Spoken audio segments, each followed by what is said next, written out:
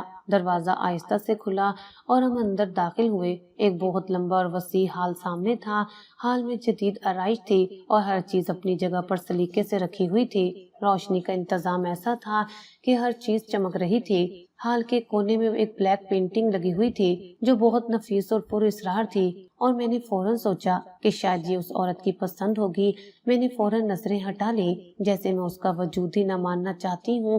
اندر کچھ لوگ کھڑے تھے، سلمان کے کاروباری ساتھی، اس کا وکیل اور کچھ انجان لوگ۔ میں نے دل کو تھام کر ہر چہرہ دیکھا، مگر وہ عورت کہیں نظر نہ آئی۔ میرے شک کا بوجھ تھوڑا ہلکا ہوا، مگر ختم نہیں ہوا۔ وہ انجان لوگ شاید کوئی مہمان ہوں گے یا پھر اسی سازش کے حصے دار۔ سلمان نے مجھے آگے بڑھایا جہاں مرکزی ہال میں ایک بڑی میز کے ارد گرد لوگ کھڑے تھے۔ اس میز پر کچھ قانونی دستاویز رکھی تھی جن پر سیل لگی ہوئی تھی۔ میرا شک پھر سے بڑھ گیا، کیا یہ بنگلے کی ملکیت کی دستاویز تھی یا پھر طلاق کے کاغذات؟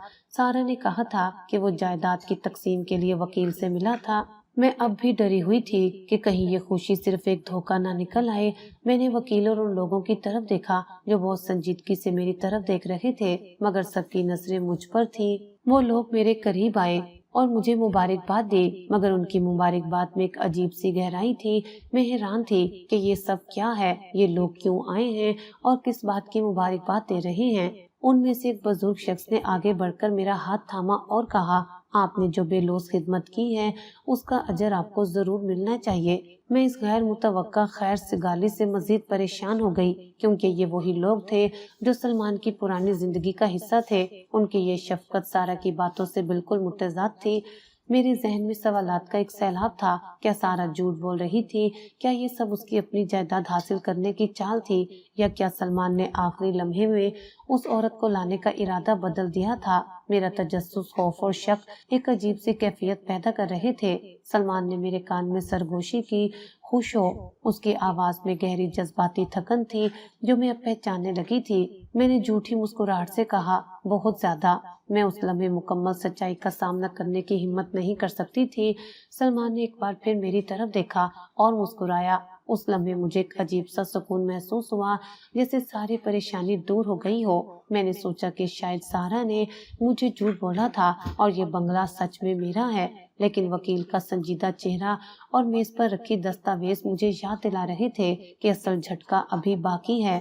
یہ خاموشی طوفان سے پہلے کی خاموشی تھی، حال میں ہونے والی ہلچل، وہ سنجیدہ چہرے اور وہ دستاویز، یہ سب کسی بڑی بات کا اشارہ دے رہے تھے۔ میں اب سلمان کے مکمل ارادے جاننے کے لیے تیار تھی، چاہے وہ ارادے میری دنیا کو تار تار ہی کیوں نہ کر دے۔ حال کے بیچوں بیچ ایک بڑی میز کے گرد وکیل، گواہ اور اہم دستاویز لیے کھڑے تھے۔ جب میں سلمان کے ساتھ میز کے قریب پہنچی تو سب نے ایک عجیب سے احترام کے ساتھ مجھے دیکھا اور ایک گہری خاموشی چھا گئی۔ میں نے بے چینی سے سلمان کی طرف دیکھا، اس کے چہرے پر ایک عجیب سی سکون آمیز مسکراہٹ تھی، مگر میں محسوس کر سکتی تھی کہ وہ اندر سے ڈرا ہوا اور کمزور ہے۔ اس کا رنگ مزید سرد پڑ رہا تھا۔ وکیل نے اپنا بریف کیس کھولا اور کچھ کاغذات نکالے۔ اس نے اپنے گلے کو صاف کر کے کہا، محترمہ ہینا، آج ہم یہاں آپ کے شوہر جناب سلمان کی خواہش پر جمع ہوئے ہیں۔ اس نے ایک لمحے کے لیے توقف کیا، جیسے وہ کسی بہت بڑی بات کا اعلان کرنے والا ہو۔ آپ کی غیر معمولی خدمت، آپ کے صبر اور آپ کی وفاداری کی وجہ سے جناب سلمان نے ایک فیصلہ کیا ہے۔ پھر اس نے میری طرف دیکھا اور ایک گہری سانس لے کر کہا، یہ بنگلہ جس میں ہم کھڑے ہیں اور آپ کے شوہر کی ساری جائیداد، تمام اثاثے، کمپنیاں اور کاروبار جو انہوں نے اپنی محنت سے بنائے ہیں، یہ سب کے سب آپ کے نام کیے جا رہے ہیں۔ یہ ٹرانسفر مکمل طور پر قانونی ہے اور وصیت کے تحت بھی آپ ان تمام چیزوں کی واحد وارث ہیں۔